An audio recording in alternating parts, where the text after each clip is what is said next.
¿Cómo están? Buenas tardes, buenos días. Con estos días lluviosos, hoy vamos a... Bienvenidos a Caudillo, primero que nada. Estamos aquí Elisa Vera y Jorge Ramos, arquitectos, para platicar sobre el día de hoy ¿De qué, Vera? Del movimiento moderno. ¿En dónde? Porque también eso es El, importante.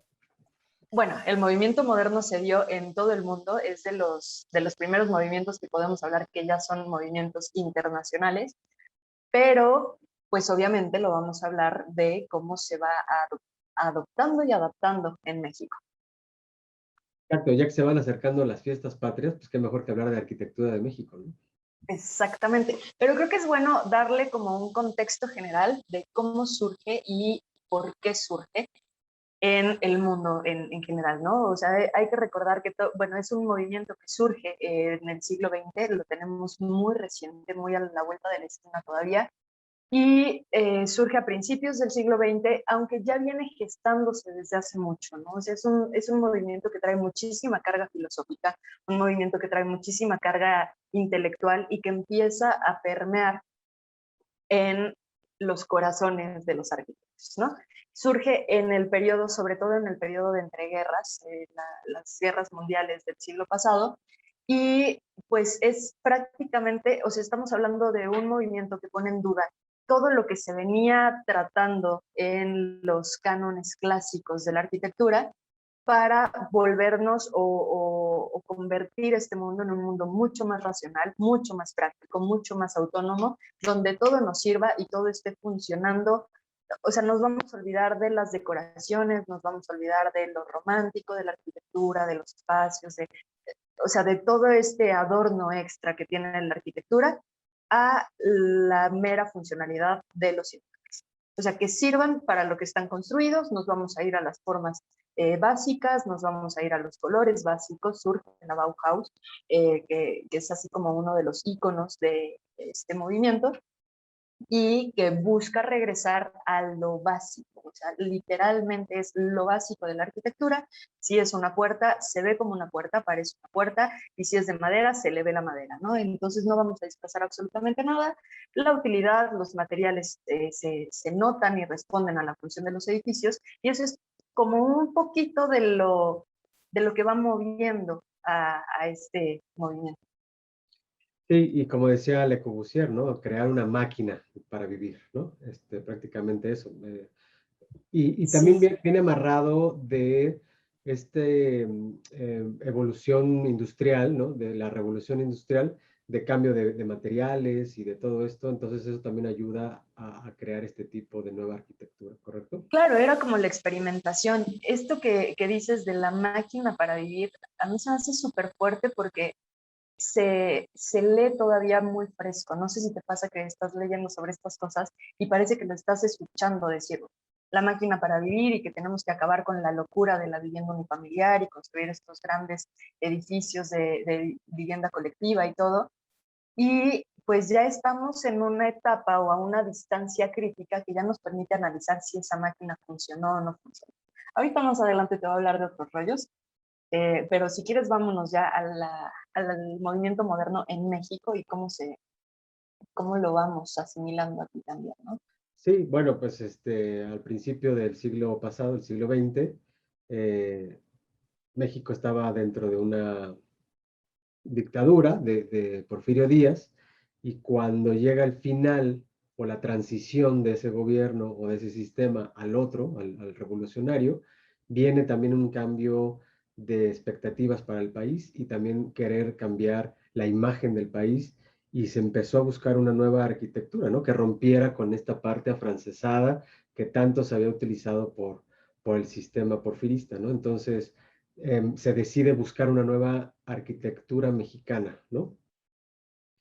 Sí, sí, sí, estábamos justo en la construcción del nacionalismo, ¿no? O sea, como que lo que dices, acabamos de salir de la revolución, ya se empieza a buscar una imagen que no sea ni prehispánica ni virreinal, entonces eh, como que todo se va acomodando bastante bien para que se adopte el movimiento como parte de la nueva imagen. Además, hay que tomar Encaja en cuenta, perfecto.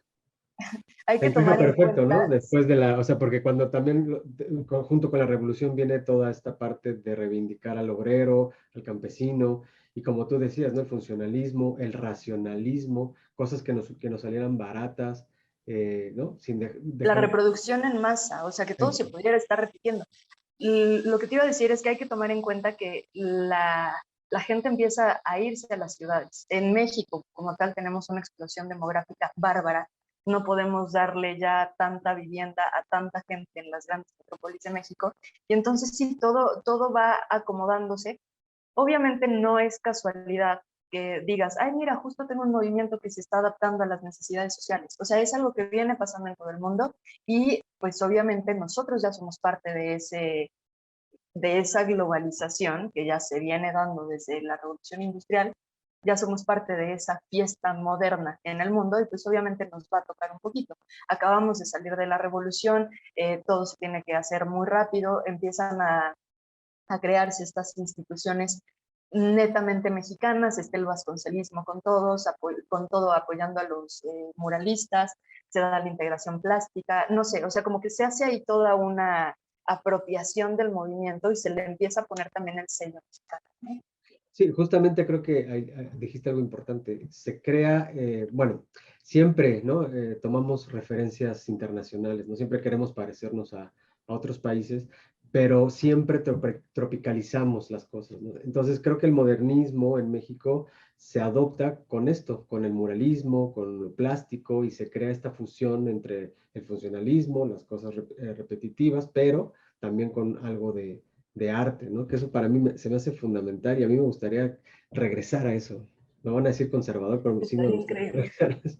estaría increíble. Bueno, es que creo que nosotros nacimos en una época que no nos tocaba, pero también creo que no valoramos mucho la nuestra porque ya tenemos la distancia crítica y obviamente retomamos la parte linda y todo. Otra cosa que a mí me gustaría marcar mucho es que a México los movimientos, sobre todo en el finales del siglo XIX y ya bien avanzado el siglo XX, nos van llegando un poquito más tarde.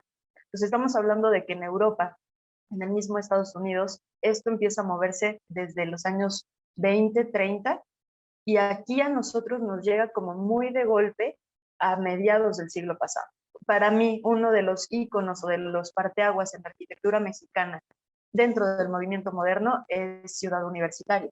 Y Ciudad Universitaria se construye en 1950. Entonces, sí estamos hablando de que vamos como 3 décadas más tarde. También nos permite hacer como exprimir qué es lo que nos gusta y qué es lo que no nos gusta del movimiento, y entonces solamente plasmar lo que queremos, ¿no? Bueno, pero eso que dices de los 50 es ya el gran esplendor del modernismo, ¿no?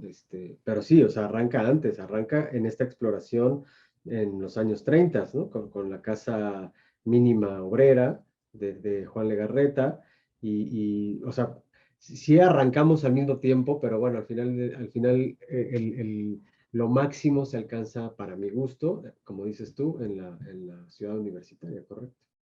Que además es una chulada. Y bueno, mientras yo estaba analizando eh, qué era lo que íbamos a decir el día de hoy, necesitamos hacer uno solamente de Ciudad Universitaria. Pues está increíble desde cómo se concibe la idea, o sea, ya dentro de esta misma línea que venía en la política mexicana, el decir, también necesitamos ya una universidad que nos represente a nivel internacional, que tenga su propio espacio, porque hay que recordar que las escuelas de la Universidad Nacional estaban en casas, palacios antiguos dentro del centro histórico. Entonces eso era como un collage medio mal hecho de edificios, no había la integración interpersonal con los estudiantes, no sé, entonces el hecho de que también en esta mentalidad se decida darle todo este terreno solo a la construcción de la universidad y todo lo que implica que Mario Pani y Enrique del Moral se hagan cargo del plan maestro, y me parece que ya es apostarle a ir más allá, ¿no? Sí, pero creo que también llega porque México tenía un buen nivel, ¿sabes? O sea, creo que sí éramos referencia a nivel mundial, lo hemos visto con los otros programas que hemos hecho, con el Art Deco y, bueno, justamente con el funcionalismo. O sea, creo que sí éramos sí llamábamos la atención y por eso llega este gran proyecto. Y lo mejor de todo es que llega con buenos arquitectos, mexicanos todos. ¿Cuántos arquitectos trabajaron en CEU? Muchísimos, una coordinación Muchísimo. impresionante. Este, y, y- y- y creo que llega por eso, ¿no? Porque había esta ganas de que el país siguiera adelante, ¿no? Y sea referente mundial, ¿no?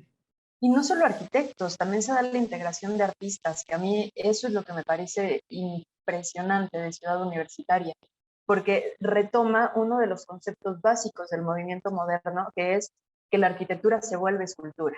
O sea, como no la vamos a dotar de ornamentos y de detallitos que van más allá de la función espacial propia de la arquitectura, vamos a volver el espacio que sea una escultura majestuosa, ¿no? Y entonces el integrarle a los muralistas dentro de Ciudad Universitaria, creo que es como ponerle la cereza al pastel.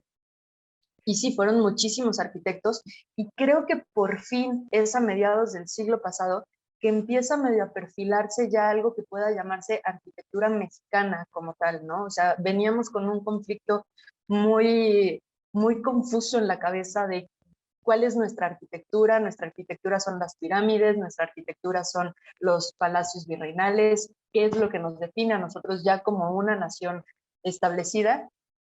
Y creo que es a partir del movimiento moderno que surge Luis Barragán, que surge Teodoro González de León, José Villagrán, pero además darnos cuenta de que es gente que no solamente está construyendo, sino que también le está pensando a todo y está haciendo textos y está haciendo tratados, está haciendo teoría sobre la arquitectura mexicana. Sí, pero es un proceso, ¿no? O sea, yo creo que a partir de los 30, como decíamos, que arranca esto,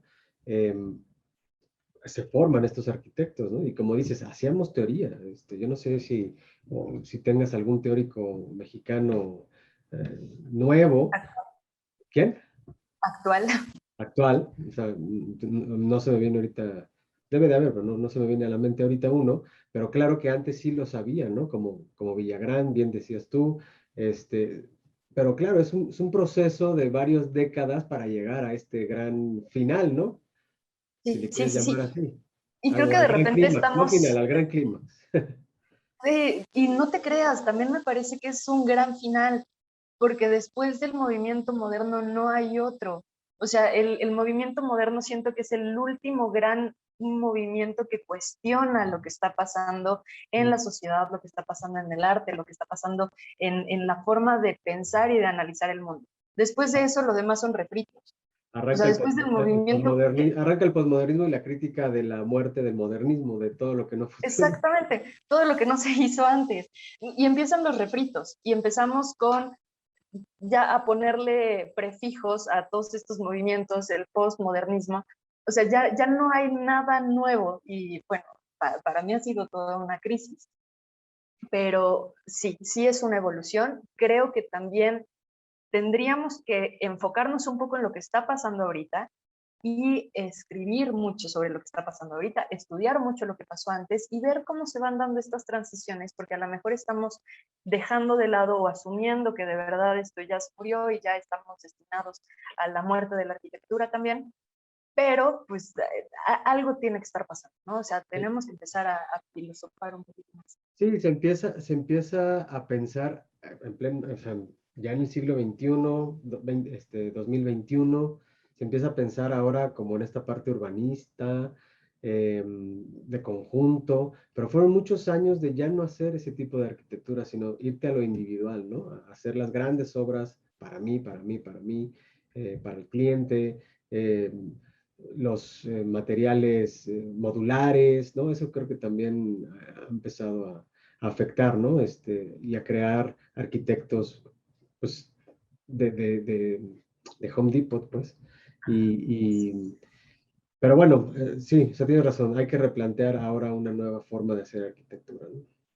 Y creo que justo lo que dijiste ahorita de la arquitectura y el urbanismo, por eso me parece tan interesante lo que pasa con este movimiento, porque por primera vez se busca de forma integral el, pues sí, como el desarrollo de la persona dentro de su casa como primera unidad habitable, pero la casa dentro de un barrio y este barrio dentro de una ciudad.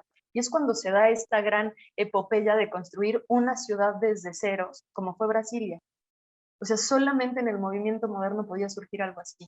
O sea, ¿cómo vamos a articular desde una casa para que de verdad sea funcional? Tiene que estar dentro de un barrio que sea funcional, dentro de una ciudad que sea funcional, independientemente si Brasilia funcionó o no al final, pero como experimento arquitectónico y urbanista me parece fascinante. Pues sí, es que también hay que, nos podemos poner aquí a cuestionar muchas cosas, ¿no? También las teorías de Le Corbusier, de esta parte donde se toma también el ejemplo de Brasilia, ¿no? De tener como las áreas de trabajo, de vivienda y de dispersión. Pues yo no sé si el día de hoy funcionen o hacia qué caos nos llevó, ¿no? Transitar en automóviles o en las distancias. Ahora estamos regresando a estos edificios, bueno, en México, no sé si en países del primer mundo estén pensando en edificios gigantescos, pero en México estamos regresando a estos edificios que tienen todo, gimnasios, supers, malls adentro, ¿no? Y ya no tienes que salir, escuelas, entonces pues yo no sé si una cosa es la buena o una cosa es la otra, solamente es esperar y que el tiempo lo diga, ¿no? Y analizar. O sea, creo que la tarea que tenemos ahora como arquitectos es analizar también qué es lo que está pasando. Sí, ahora Empezar a contraponer, ¿no? estaba viendo justamente una entrevista con Le Corbusier donde dice la máquina para vivir. Pero también hay que poner el contexto, ¿no? Porque ahorita lo leemos en un texto y dices la máquina para vivir y tú puedes tener un concepto. Pero en ese momento, o sea, me imagino, y por la entrevista, el nivel de entrevista que vi y los años que era, me imagino a Charles Chaplin o esta película de Metrópoli, ya sabes, ¿no? Donde las grandes máquinas empezaban a funcionar y todo era como muy industrial. Y claro, pues se veía ahora también una casa pues como una máquina. Y el otro día también un amigo que yo le platicaba cómo funcionaba una casa, porque pues, a lo mejor para nosotros es algo normal, pero para la gente que hace otras actividades, pues no está pensando cómo funciona. Me dice, oye, pues entonces la casa sí es una máquina. Pues sí, sí es una máquina porque Sí, jalas el baño en el tercer piso, baja, se mete por acá, sale por allá, ¿no? Entonces todo trabaja como una maquinaria, sí, como el mismo sí, sí, cuerpo, ¿no? Nada más que es una cosa natural, pero es una máquina al fin del día.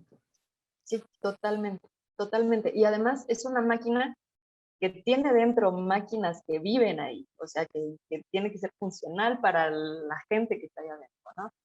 Es, es bonito el percibirlo así. Creo que sí, el concepto de la máquina para vivir es uno de los grandes temas que tiene el movimiento y creo que nos lo deja y nos lo deja a lo mejor un poquito viciado ya a estas alturas el hecho de, ay, sí, la vivienda mínima y necesitamos que todo esto se pueda reproducir mucho, pero como concepto inicial y como semilla para esto, me parece que deja bastante bien claro que ya no podemos seguir pensando en lo que decías hace rato, mi casa, y no voy a voltear a ver a los demás, sino que ya empezamos a pensar en el conjunto, ¿no? Lo que hablábamos aquella vez sobre Tlatelolco. No, yo creo que el futuro, no sé si voy a decir algo correcto, pero yo creo que el Espero futuro que no. va a ser el co-living, o sea, ya las casas unitarias a lo mejor van a ser más difíciles de obtener, ¿no? Y el co-living es lo que viene, o sea, el poder compartir cosas con otros habitantes. Entonces, sobre todo por los costos, porque ya no hay tanto espacio, por muchas situaciones. Entonces, bueno, no Sí, sé, las casas son cada vez más chiquitas. no Oye, más y chiquitas otra cosa, y menos pagables, o sea, nuestra sí, generación, bueno, la mía y la tuya menos, tienen para pagar una casa, ¿no? sí, sí, sí, sí, sí. Y lo más complicado es que estamos comprando espacio en el aire. O sea, cuando hablamos de estos grandes edificios que ya lo tienen todo y así, estás comprando no un terreno, que era lo que pensaban nuestros papás, ¿no? O sea, estás comprando aire. Eh, sí, sí, sí, sí. Tenemos que analizar muy bien hacia dónde va la arquitectura. Hace rato me encontré con un artículo buenísimo, ya así nada más como para cerrar. Estamos hablando de una arquitectura que ya está cumpliendo los 100 años, una arquitectura que ya empieza a ser necesario que se restaure y surgen o resurgen estos grandes problemas de la restauración, de hasta dónde restauramos y hasta dónde no, porque un artículo muy bueno, por cierto, que decía, es que vamos a hacer una restauración filológica, vamos a dejar que la arquitectura siga contándonos esta historia, o vamos a hacer una restauración de estilo, o vamos a hacer una restauración tipo Ruskin, no sé, vuelven a surgir estos debates y estos temas álgidos que se dan en la restauración, que a lo mejor de pronto con un patrimonio siglo XVI, un patrimonio siglo XVII, ya lo tienes muy manejado, ya sabes hasta dónde llegas, hasta dónde no, pero la arquitectura del siglo XX, cuando menos aquí en México, la tenemos muy desprotegida, y también creo que es parte de la intención de estas cápsulas, que le demos el valor que se merece, pero también tenemos que aprender a manejar, tenemos que analizar por dónde le vamos a llegar, porque ya empieza a ser necesario restaurarla y nos va a agarrar desprevenidos y no vamos a saber cómo hacerlo. Sí, a diferencia de la otra arquitectura que acabas de decir, sí hay un cambio de materiales, ¿no? Pero creo que el día de hoy no hay un cambio de materiales. Empieza a haber nuevas ideas, empiezan a hacer casas hasta con máquinas imprimibles y todo, pero el material es el mismo, el cemento, el concreto, ¿qué más? A lo mejor regresamos un poco a lo natural y hacemos el adobe y hacemos cosas con bambús y bla, bla, bla, bla, bla, ¿no? Pero al final del día no hay una revolución de materiales como lo fue pues, el siglo XX, ¿no? Entonces, por eso a veces nos confundimos, reparamos cosas del siglo XX, pues con el mismo concreto y le vamos haciendo lo que podemos con lo que nos va Y como exigiendo que la vida cotidiana. sí, y siento que no nos damos cuenta de que lo que requiere ya es una restauración y no una remodelación. O sea, como que sigue tan diluido ahí el corte de ya hasta aquí llegó este movimiento, que todavía nos atrevemos a meterle mano y a modificar, y ay, no tire el muro pantalla y esas cosas, ¿no? No, pues hay departamentos de vivienda de Barragán, ¿no? Ahí sobre circuito interior, y gente vive ahí normal y, ¿no? Sabrán que es de Barragán, no sabrán, pintarán sus paredes como quieren, abrirán muros como quieren, no lo sabemos, o el mismo, me gustaría antes de irnos, platicar un poco de los edificios, porque ya nos pasamos filosofando, pero de los edificios un poco más icónicos de este movimiento. Pero, ¿qué pasará con las remodelaciones del Miguel Alemán, ¿no? Por ejemplo, o sea, pues nadie, o sea, nadie le dice o nadie sabe cómo fue hecho ese edificio, simplemente se arregla y siguen con la vida, ¿no? Y hay un desconocimiento muy grande del patrimonio del siglo XX, y esa gente no sabe que está viviendo en patrimonio. Sí, sí. Lo sabemos acá los ñoños de la arquitectura, que nos desgarramos las vestiduras, ¿no? Pero Bueno, pero, y también diferenciar qué es una vivienda, por ejemplo, me pongo de ejemplo el Miguel Alemán, qué es una vivienda, que a lo mejor la puedes restaurar, pero luego ponte de acuerdo con todos para arreglar las canchas, las albercas, pues va a ser muchísimo más complejo, ¿no? sí, sí, sí, sí, totalmente. Oye, antes Creo que de que nos terminemos esto, a mí me gustaría hablar como de los edificios icónicos de esta etapa. Por ejemplo, si tú recuerdas uno, me lo diciendo, ¿eh? Pero, por ejemplo, me gustaría como ir un poquito de atrás para adelante hasta llegar a la UNAM, si quieres. Pero, bueno, pues está el prototipo de vivienda obrera, que ya habíamos hablado de él, que ahí es donde arranca también una nueva forma de hacer casa para los obreros y pues sí, para los obreros, para la gente, para la clase trabajadora. ¿Qué otro se te ocurre por ahí? El edificio Ermita. el CENAR, el Centro Nacional de las Artes, creo que también es como un muy buen muestrario, y ya mucho más para acá, pero Ah, bueno, sí, y ese también es un conjunto de arquitectos, ¿no? uh-huh. Se pusieron de acuerdo y lograron algo muy, muy padre. Este, la Nacional, por ejemplo, ¿se te ocurren arquitectos para que también la gente los pueda buscar en su casa? Por ejemplo, mencionamos a Villagrán, mencionamos a Legarreta, mencionamos a, A Legorreta también, bueno, a Legorreta, a Mario Monasterio, Pani, a Mario Pani, a, Enrique del Moral y Enrique de la Mora, que también eran de aquel entonces. Creo que Villagrán, a ver, a Villagrán le debemos muchísima atención. O sea, Villagrán fue súper teórico, y además es el que viene a romper, o sea, por él se da la transición del Art Deco que traíamos muy marcado, y dice, ¿sabes qué? Vámonos de lleno con el funcionalismo. Entonces vamos a estar subiendo fotos de obras de Villagrán. Yo tengo varias imágenes, las prometo. También está Teodoro González de León, Zabludovsky, Enrique del Moral, Enrique de la Mora, Mario Pani, Juan Borman, Juan José Luis Segura, Cuevas, Juan Segura. No, tenemos Ferran. los grandes arquitectos mexicanos. Sí, o sea, ¿tú qué crees que haya pasado con esa generación y luego con la de acá, con la que vino Es que más se de nosotros? murió. Sí, se murió, claro, pero ¿qué pasó? O sea, no pasaron su conocimiento o qué es lo que rompió esta cadena de calidad, ¿no? Porque yo siento que sí se perdió una parte de calidad.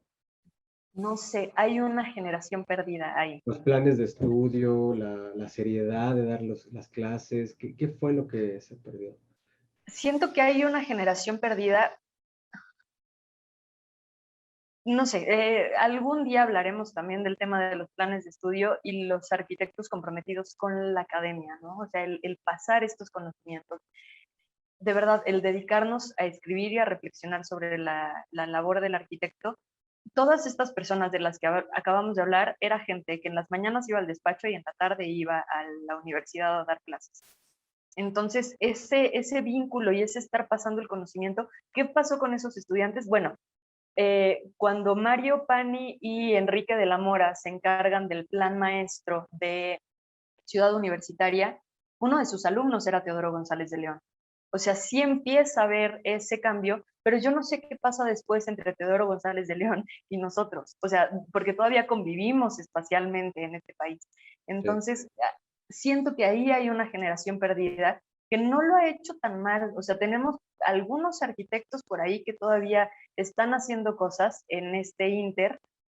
Habrá que, habrá que ver qué estamos dejando nosotros y qué les estamos dejando a los alumnos. O sea, qué está pasando ya con los jóvenes que están ahorita en las universidades, ¿no? Sí, puede ser que la universidad se haya vuelto algo más mecánico, ¿no? Algo como mecánico y sobre todo pagable, ¿no? Donde la gente por pagar a lo mejor le dan la opción de pasar, ¿no? O sea, a lo mejor Sí. la exigencia, no sé, buen tema, fíjate, para poder ahondar en él. Mucha reflexión el día de hoy, ¿eh? Sí, y ya no hablamos del modernismo, pero está muy bien, me parece Ah, claro que sí, lo tocamos. de pasadita, pero está muy Medio bien, de refilón. está Sí, muy ya bien. les hablaremos en algún momento. Creo que llevamos como 4 programas prometiendo que vamos a hablar del movimiento moderno y nomás lo tocamos así medio tangencialmente. Pero es un movimiento complejo, o sea, es un movimiento que de verdad tendríamos que clavarnos a analizar qué es lo que está dejando para estas Sí, generaciones es que y para estos. el modernismo está mezclado con política, con dinero, con teoría, ¿no? Con muchas cosas, con lo social. Entonces, pues sí es muy interesante y sobre todo que México sí fue, o tuvo, o tenemos buenos ejemplos importantes, grandes proyectos, con una visión a futuro que pues también habrá que ver si funcionó o no funcionó. Y aparte, ¿sabes que estaba viendo es un documental donde Mario Pani también ya tenía el plan de reforma, por ejemplo, ¿no? De estos edificios altos sobre reforma, que fuera el corredor. Y bueno, hasta el día de hoy se empieza a lograr ese corredor, ¿no? O sea, él lo planeó hace, como dices tú, casi 80 años atrás, 70 años atrás, y apenas empieza a ver eso. Y ya no sabemos si vamos bien o mal, pero bueno, un proyecto que un día a alguien se le ocurrió apenas está logrando. Exactamente, justo debemos tener en cuenta que la arquitectura es algo que se va dando muy lento, o sea, Sí, pasos muy pesados, y no tanto como arquitectura de vivienda, ¿no? O sea, cuando hablamos de urbanismo, el transformar una ciudad de un día para otro es muy complicado. O sea, podemos hablar de qué pasó con el cubismo de Picasso, qué pasó con no sé, con la geometría de Mondrian, pero no podemos hablar de un día para otro, decir, vamos a cambiar la ciudad y ya somos modernos de la noche a la mañana. No, es algo que se va dando muy poco a poco y en una ciudad tan compleja y tan caótica como la Ciudad de México, antes di que se está haciendo algo de lo que dejó Pani en aquel entonces, ahorita. sí. O sea, va avanzando sumamente lento. Sí, y luego esa réplica, ¿no? Va como una ola hacia el interior de la República. Entonces van más atrasados y más atrasados. Entonces nosotros ya cometimos un error, ¿no? La Ciudad de México es un caos y veo de repente que empiezan a replicar lo mismo en Irapuato, en Celaya. Y dices, no, por favor, ya nos No lo equivocamos. hagan. No lo hagan, vamos de avanzada, ya nos equivocamos. Sí, tenemos que descentralizar nuestra arquitectura. Tenemos que salirnos ya de Ciudad de México, irnos a ni siquiera a Monterrey, Guadalajara, Puebla, que todavía nos toca un poco. Tenemos que irnos a estas pequeñas ciudades emergentes a, a decirles venimos del futuro y esto no está funcionando. Sí, pues creo que ese es el futuro, justamente, regresar a los materiales locales y a las necesidades locales, ¿no? Dejar atrás la arquitectura internacional que tanto daño nos ha hecho. Justamente ayer estuve en un edificio de Santa Fe, antier, como hace mucho no estaba en un edificio, pues estábamos aquí encerrados en las casas, eh, y ya no recordaba lo terrible que es estar en unos edificios de estos inteligentes donde ahora ya ni siquiera prenden el aire acondicionado por la cosa que estamos viviendo. Es horrible. Y no tienes ventanas. No tengo ventanas Está para horrible. abrir. Está horrible. Exacto. Qué horror. O sea, apagas la luz y el edificio dejó de funcionar, ¿no? Ese es el tema. Sí, sí, sí, sí. Sí, estamos muy mal. Muy bien. Pero Oye, pues qué bien, me gustó este programa, aunque no hablemos de lo que íbamos a hablar, pero duró más de lo que teníamos que durar, así que todo bien, qué ¿no? bonito. Qué optimistas. Oigan, Sí, pues padrísimo. es más, hasta duró tanto que podremos hacer hasta 2 programas. Agárrense, segunda parte. Movimiento moderno. Exacto. Ahora sí. Ahora sí, por fin, movimiento moderno. Oigan, pues muchas gracias por acompañarnos. Muchas gracias, Elisa. Como siempre, un placer. Muchas gracias, Jorge. Padrísimo platicar contigo. Y pues ya nos vemos pronto otra vez. Vienen, sí, vienen sorpresas, vienen más videos, vienen otros proyectos, más pláticas y aquí estamos. Escríbanos, suscríbanse Y pregunten. y hagan olas, exactamente. Gracias. Cuídense. Bye.